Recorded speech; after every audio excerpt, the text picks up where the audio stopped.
Hey everybody, Garcia here, and today we're taking a look at a small card game based on some traditional card games. This is Formosa Flowers.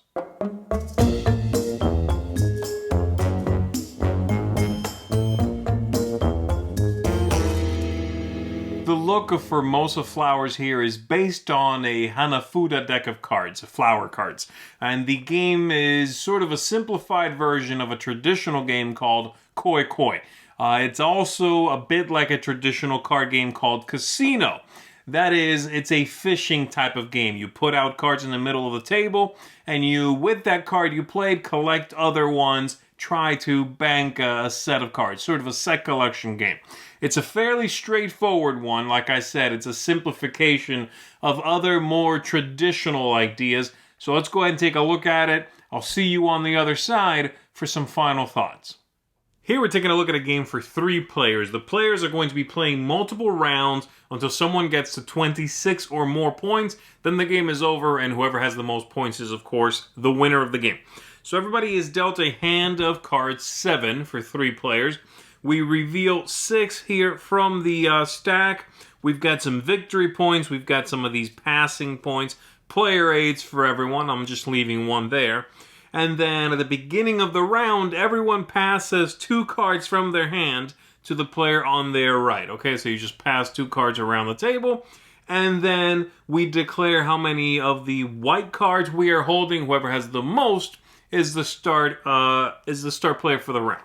So, for example, this player is holding 6 of them. Now, what do I mean by white cards? Well, a white card is one that does not have a symbol below the number. This is a 12, and there isn't a symbol there, whereas this is a 6, and there is a symbol there. All right, this player's hand is almost entirely white. There's no symbol.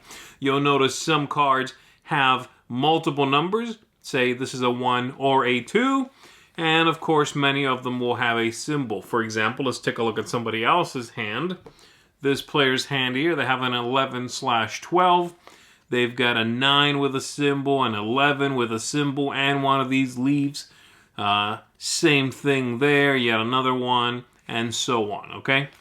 So there we go. This is our start player. On your turn, you are going to do 2 things, okay? The very first one is play a card from your hand, and if you make a match, you will capture. If you do not, you will leave that card behind in the center of the table. This player is going to play a 12. They are going to use that 12 to capture this one, and both of these go in their display area, all right? Then, that's part 1. If there had been nothing of what they had played, say they played a 10, instead they just added to the pool of cards out here, all right? But they didn't. They took these 2 12s, and now for the second part, they reveal a card from the top of the deck, and if that creates a match, they can take that too. Great. This 7 matches either this one or this one, my choice, and so I'll go ahead and take it, and the one I'm choosing to capture with it. You want to organize your cards in front of you based on those symbols I was talking about. And then the white ones just go in their own stack. And now that that's done, you see if you score any points. This player indeed does score some points. So let me scoot these down just a little bit to show you what their display would look like. They've got a 12 and a 7 here, both of them with clouds, a blank 12, and a 7 with that wind symbol, okay? Now, if we look over here, we see that if you have 2 wind symbols, that's 1 point. 2 rain, that's 2. 2 cloud, which is what that player has, 3 points. So I'm going to take one of these, I'm going to put it on that stack, on that group. Great. And now, if I had at least 5 points, I could bow out of scoring, bank my points. Or I could push my luck. I could continue playing, take one of these tokens instead, and then next time I make any points, I grab those, and then I may bow out. Or maybe not. Maybe I'll push my luck again. Because if I manage to push without scoring, every time I make points, I choose to put them out here on my cards but not leave. If I do that 3 times in a row, or 3 times in one round, I should say, I win the entire game outright. It's sort of like shooting the moon, but that's very, very difficult to do. Anyway, now that you've seen what one person's goal looks like, let's pick it up a little bit and play for this next player. This player's going to take a look at their hand. They're going to play this 5/6. They're going to capture this 5 with it. Those go in front of them. They reveal another one. Okay, those are, I can capture that, and I'll put them together here with the blank ones. Now I have a stack of 3 blank cards. They're done. Next player's going to go. Next player's going to take a look at their hand.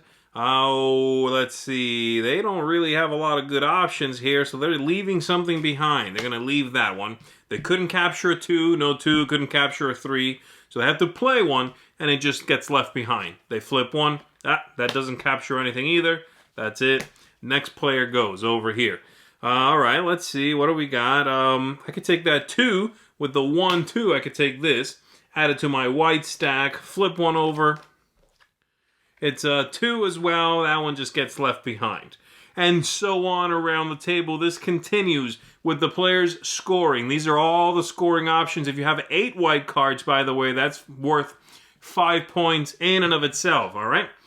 As soon as someone, like I said, gets to at least 5 points, they can bow out. So let's say this player eventually captures... let's give them, let's see, they've got 3 already. Let's give them a couple of rain clouds, shall we? Let's say they've got these 2 as well. They've got that. They're going to score a couple of points for that. That brings them up to 5 over here, okay? I know you can't see that, but they have those. There we go. And then they're out. They bow out of the round. As soon as 2 people score in a 3-player game, as soon as 2 of them hit at least 5 points, and they're out, then the round is over, okay? And then we shuffle up and we play the next one unless somebody got to 26, in which point the game's over, all right? If you choose to get to 5 and not bank, then you take one of these. And if you have a single one at the end of scoring, that's also worth some victory points, as listed in here. If you have a single one, that's 3 points. When you do score, so let's say I got to 5, don't choose to leave. I take this. And then later on, I make 1 point from 2 wind. And then I say, okay, now I'm leaving. Well, I've got 6, and this 1 token itself is 3. But if I pass again, well, now 2 of them 7. And like I said, 3 is an automatic win. All right? So there you go. That's how that goes. And then this down here for 4 points has to be 1 sun, 1 moon. 2 of the same will not work for that. There you go. That's basically how the game goes. You do run out of cards. You do not replenish your hand. So you have to manage how much do I push my luck with the cards I'm holding. Because if you pass on scoring, you do not just get to come back to your turn and go, okay, now I'll score. You have to actually make some new points to bank all of the points you've got, up to that moment, all right? So hopefully that makes sense and you sort of understand how everything goes. One final thing, which I have not mentioned, don't want to forget, is those leaves I was talking about, which this player had a couple of. Those leaves, the autumn leaves there, if you would, those are going to add to the pressure of, whether you want to leave or not. Those are going to scare you because if you ever have 3 of those in front of you, they are discarded, all 3 of them. And you lose any scoring they gave you, you lose any sets they helped you build. So you have to be mindful of those.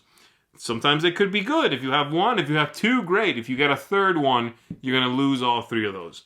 So there you go. All right, everybody, let's go ahead and go back up top. Let me tell you what I think of it. So there you go. That is Formosa Flowers. Like I said, there are a lot of these games that take traditional card games, no matter where they are from in the world, and then they simplify it, they beautify that, and they put it out as a new game. It's happened many, many times. This is yet another one of those games, okay?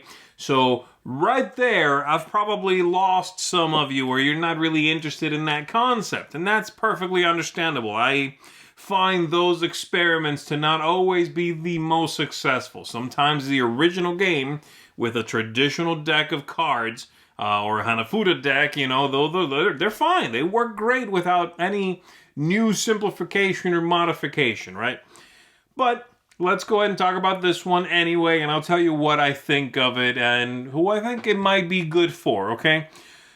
Overall, this is pretty much down the middle of the road for me. It's not a game that I found very impressive, but it is one I had some fun with. It's a bit forgettable maybe, but it's engaging while you're playing it, engaging enough. It's certainly very lucky, but it leads to some moments of levity as you are pushing your luck. So like I said, several highs and lows. Let's start with the biggest positive, really the only positive here that I'm going to talk about with this game, and that is the ease of play. Because it's designed for that, right? This is smooth. It works out well. It's very straightforward. The little player aid with the scoring, that's nice. You don't even need it, but that's there. That's the main reason for this to exist, is the fact that it plays smoothly, okay? And then let me talk about the things that I thought were just okay. Things like thematic ties. The theme here is, again, kind of based on a Hanafuda deck. The seasons are changing, the flowers are blooming. That's the idea. It's a bit abstracted, sure, but it's nice, it's enjoyable, and if you let it work on you a little bit, it'll sort of present the sense of what the theme is going for a bit, right? Tying into that is the aesthetics. The artwork is, up to you to decide if you like it or not. I think it's nice, but that's really very easy to tell from just looking at it, I mean. The quality of the components, the cardboard, all of these tokens here, the cardboard tokens are lovely. They're very nice, well illustrated, good quality cardboard. The cards are average quality. They're okay. The type, the finish, the cardboard itself that they use for that, those are okay. The English rules are fairly well written, so I'm happy for that. So there you go. Replay value here. The development of the game is going to feel largely the same. Yes, you can have a moment of, some great run of pushing your luck and you were able to do something engaging and fantastic. That could happen, but the game plays largely the same way. Something else I want to talk about here, which I did not show you in the overview, is they give you, here they are, in the box you're also getting these cards here, which are called the objective cards. You can choose to play with these. Everybody gets one, or maybe picks one out of two. And then if you have that stuff listed on it, when you would score, you also get the score across the bottom. So it gives you something to shoot for, sort of a little set collection on top of the set collection. It's neat. The problem is, it makes the luck in the game even more apparent. The disparity between one player doing well and one doing badly becomes even bigger. Larger gaps, more problematic. So a little more fun, a little less interesting gameplay. Does that make sense? It makes the game a little worse, I think, while it makes it slightly more fun. Replay value, like I said, is just not that engaging. The game arc, same thing. It's a little interesting when you're able to push your luck, but it's so swingy, so lucky. The game arc is unpredictable, not in a good way, right? Lastly, is the main negative is the tactics, the luck, the strategy. It's just really swingy, very lucky. It's one that you have to kind of not think too much about. And there's no reason at the end of the day, except maybe because these cards are pretty, that I would play this game instead of just the traditional card game Casino. That's with 2 S's, by the way, at least in the US. So there you go. That's kind of what I think of it. It's okay, but it's real down the middle of the road. I could see some folks who enjoy the look, who are looking for something that has a tinge of a traditional feeling card game, or just wants a simplified koi or a simplified traditional card game. I could see those folks going for this. And I don't think you'll be disappointed. I don't think you're going to go into it and think, well, this is too lucky. I mean, you probably knew what you were getting. It's a traditional, simple card game. That's fine. For those folks, I would recommend it. For most people who might look at this and go, ooh, that looks interesting, that looks like it might be perhaps an esoteric little card game, I'm excited about what the possibilities are, I don't think you're going to be excited by this. It doesn't feel like something necessarily modern. And that makes sense because it's not, right?